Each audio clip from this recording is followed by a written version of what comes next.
The main difference between QQQ and SPY lies in their underlying indexes.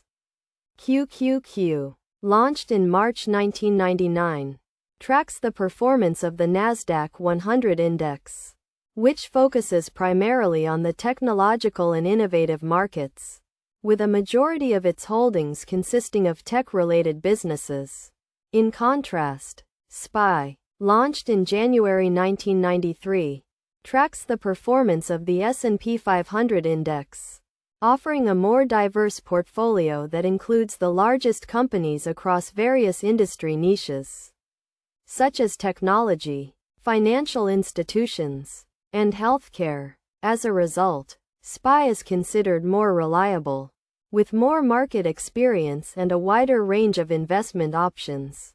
In terms of growth strategy, QQQ's focus on the tech and innovative industry allows for greater potential for growth, as it invests in the largest companies in these sectors with a positive growth trajectory.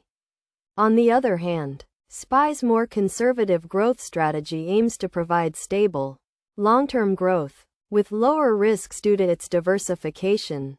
Despite their differences, both QQQ and SPY are highly popular and have high liquidity, making it easy for investors to enter and exit trades without impacting the ETF's price.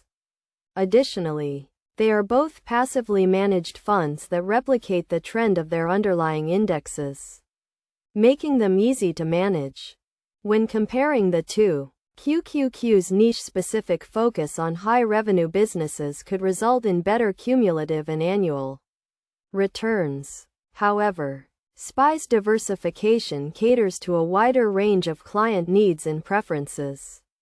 Ultimately, choosing between QQQ and SPY depends on an investor's individual preferences, risk tolerance, and goals. It is essential to consider these factors when making a decision, as both ETFs have their unique strengths and weaknesses.